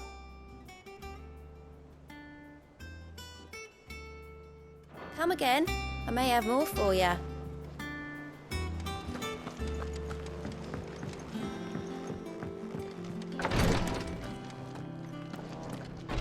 It was good of you to help Mid.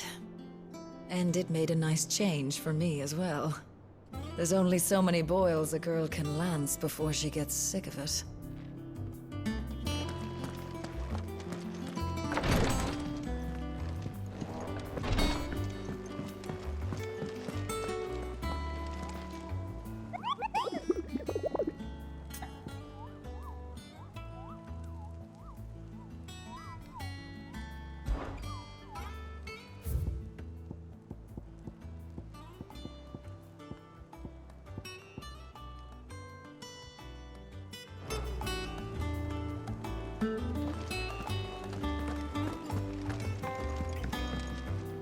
Here for another of my lectures.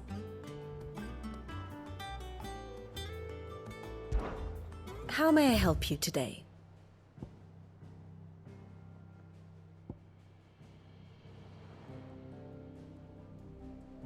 Thus ends today's lesson.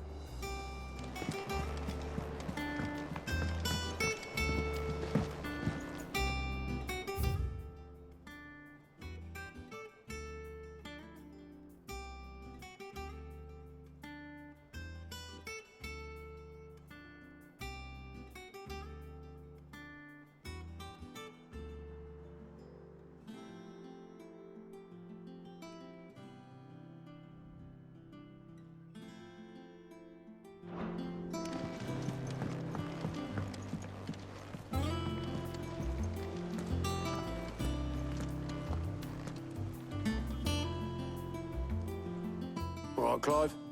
Astrix. Mid finished sending half the hideaway traipsing across the twins, has she? I swear, that girl'd do anything to put off visiting her old dad's grave. No excuses now, though, eh? Not quite. She said there was one final thing she had to take care of. I'm sure she'll be finished soon enough. She said that? In those words? She did, yes. Clive? Were you born yesterday or something? There is no thing. She'll probably be halfway to Canva by now. Mid. I might still be able to catch her.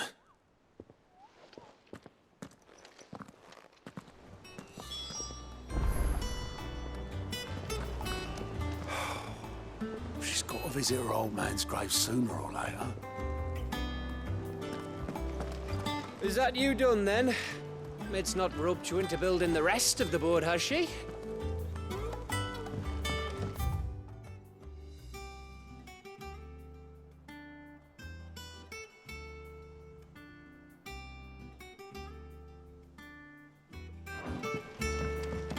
Mid told me she was building a ship. Really? Is that the thing Tomes helped to build?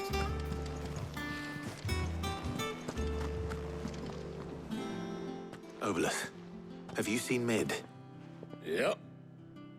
In a boat, going that way. Then I'm too late. You in a hurry and all, are ya? I offered to take her across, but she wouldn't wait. Just paid for a dinghy and rowed off. Oars going like the clappers. Got some life in her, ain't she? But anyway, I was on my way up to see you, as it happens. Got a letter for you. Urgent, by the sound of it. One of your uncle's men said I was to hand it to you in person, post-bleeding haste. And you're here now. Thank you, Obolus. Don't mention it. What tidings, Uncle?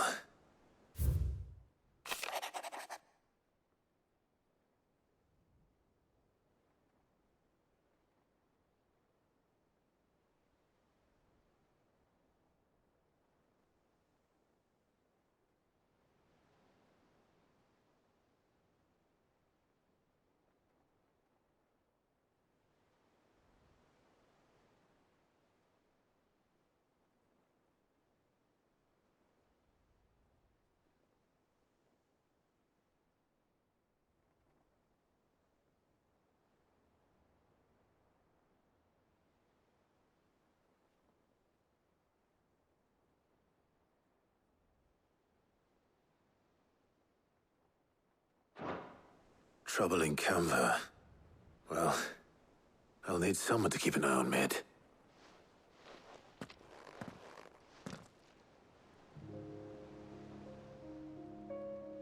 So what? Mid got us to do all the dirty work and then just sailed off into the sunset? It, seems that way. Well, nothing we can do about it now. But next time you plan on visiting Sid, you might want to tie her to something before you suggest it. Ah, don't be so hard on her. Gotta admit, the dirty work was kind of fun. Everyone pitching in, all that bollocks. Just like when we built this place. You're right. Anyway, we all set to head to the old hideaway. I could do with getting to Canva pretty sharpish. Wouldn't do to keep Lord Rosfield of the Seven High Houses waiting now, would it? Not after he asked for me personally. Gav will be leaving with me. Will you mind the place while we're gone? You can count on me. Just be sure to give Sid and the others my regards. All right. Oh, by the way, Jill will be joining us too. She's got some things to take care of, but she'll meet us there. I hope she's telling the truth at least.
Well, Sid,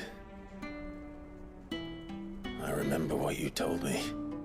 But if no one is listening to what you have to say, you may as well not say it.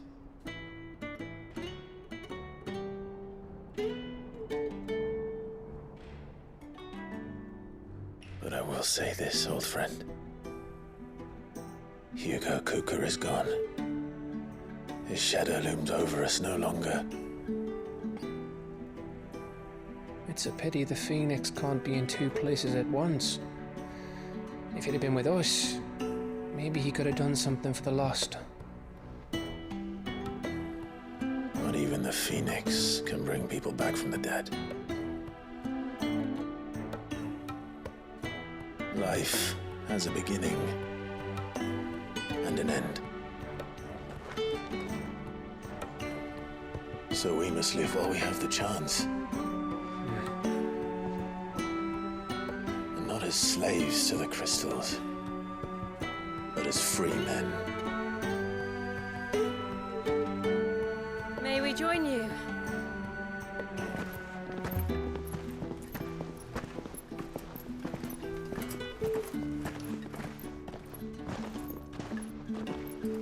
Lady Karen, what a pleasant surprise. I thought I'd drop by and see how you were all doing before heading off to restock my supplies.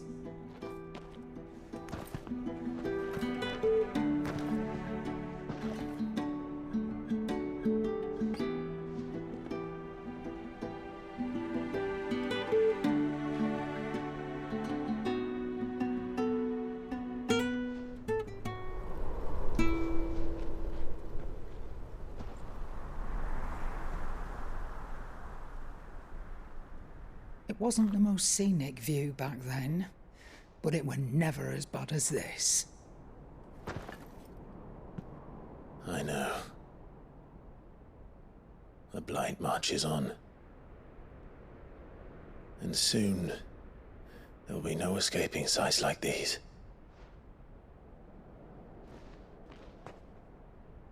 So our mission remains unchanged. We cannot stop until every Mother Crystal is gone, and their thirst for ether with them. The only one that remains in Storm is Drake's Tail in the Crystalline Dominion. Our next target. We're going to Twinside. It's the capital of the Empire these days. I wouldn't like to think how tightly guarded they've got the place. Not that that'll stop you, but we do well to scout it out before you go charging in. We would indeed. If you're off to the Dominion, you can take this great lump with you. Goods. Oh, I am sorry. Have you forgotten you're the most wanted man in the Twins? I thought you might like to disguise yourselves as the attendants of a travelling trader, assuming you've no better ideas. You wanted to buy yourself some tools, didn't you? Well, now's your chance. You're letting me go with them? Oh, thanks, Nan! Stop that! You'll break me bones, you great galoot!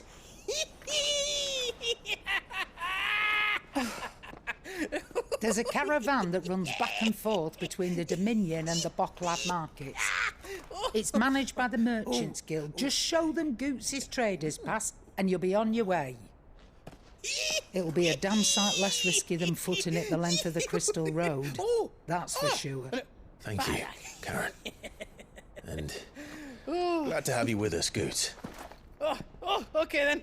I'll get me things and I'll meet yous there. See yous down in Bocklad. Get off! Me poor fingers!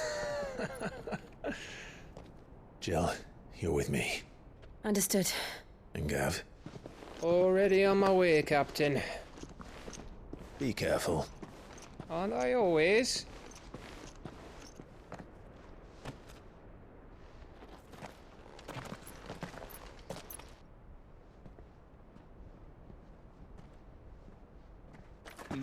Do you see that, Sid? Your protege's making a proper little outlaw of himself.